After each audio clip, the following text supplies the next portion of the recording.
नोएडा के एक छोटे से गांव आगापुर का लड़का Manoj Singh Baisoya, also known as Manveer Gurjar, आज पूरे देश के दिल पर राज करता है। इसकी वजह है मनवीर का सच्चापन और जैसा है वैसे ही दिखाने का अंदाज।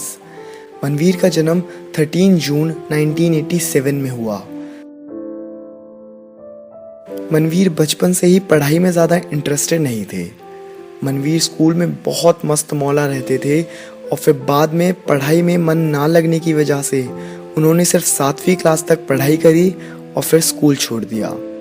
मनवीर का बचपन के दिनों से ही कबड्डी, कुश्ती और क्रिकेट में खूब इंटरेस्ट रहा है। अपने गांव के लड़कों के साथ ही मनवीर खेला भी करते थे। बल्कि एक बार तो मनवीर जब दूसरे गांव से क्रिकेट का मैच खेलने गए तो उन्होंने वहां एक मैच रखा जिसे वो हार गए। मनवीर ने इस मैच में हारी हुई रकम को उतारने के लिए एक और मैच खेला। मनवीर की टीम उसे भी हार गई। फिर मनवीर की टीम ने एक और मैच खेला और मनवीर की टीम उसे भी हार गई।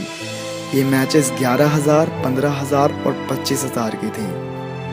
मनवीर वहीं से अपनी टीम को लेकर फरार हो गए और वापस अपने गांव आ गए। मनवीर के ऐसे और भी कई किस्से हैं और अब धीरे धीरे मनवीर की कमाने की उम्र आने लगी और उनके घर वाले भी उन पर थोड़ा प्रेशर डालने लगे कि भाई कब तक इन खेल कूदों में लगा रहेगा, कभी ना कभी तो अपनी ज़िंदगी के बारे में सीरियस होगा ही। तो उनके घर वालों के कहने पर वो उनके घर का बिजनेस यानी दूध की डेयरी को संभालने लगे और मनवीर अपनी प्रॉपर्टी का किराया भी कलेक्ट करने लग गए। मनवीर अपने गांव में ही खेती बाड़ी भी करने लगे। मनवीर अपने आप को बेहद खुश नसीब समझते हैं कि वो एक किसान है। अब धीरे धीरे मनवीर के लिए रिश्ते आने शुरू हो गए और उनके घर वालों ने उन पे शादी के लिए प्रेशर डालना शुरू कर दिया। ये बात मनवीर को बिल्कुल भी पसंद नहीं थी कि उनके घर वाले उनकी इतनी जल्दी शादी कराना चाहते हैं। तो एक बार जब मनवीर के घर एक परिवार आया हुआ था मनवीर के रिश्ते के लिए, तो मनवीर घर से ही भाग गए। इस वजह से मनवीर के पिताजी को बेहद शर्मिंदगी महसूस हुई। इसी वजह से मनवीर और उनके पिता के बीच खटास पैदा होनी शुरू हो गई और उनके बीच अनबन होने लगी। इसके बाद करीब 6 से 7 सालों तक मनवीर और उनके पिता की कभी ढंग से बात नहीं हुई और दोनों एक दूसरे से रूठ गए। मनवीर का काफ़ी बड़ा परिवार है और फिर भी मनवीर ज़्यादातर अपने मामा के यहाँ रहते हैं ताकि घर जाके उनके पिता से टकरार ना हो जाए। बस फिर एक ऐसा दिन आया जिसने सीधे साधे मनोज सिंह बैसोया को मनवीर गुर्जर बना दिया।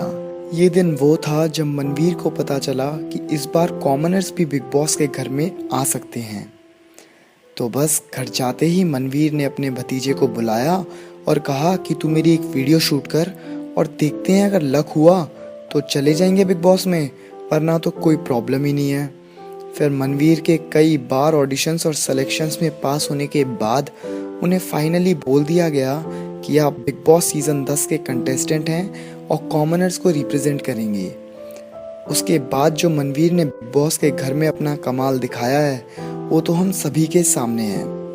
मैं खुद एक गुर्जर होने के नाते मनवीर गुर्जर को सपोर्ट करता हूं और आप सभी को अपील करता हूं कि आप भी मनवीर गुर्जर को वोट करें और इस बार एक कॉमनर को जिताएं, क्योंकि मनवीर की जीत में ही हमारी जीत है।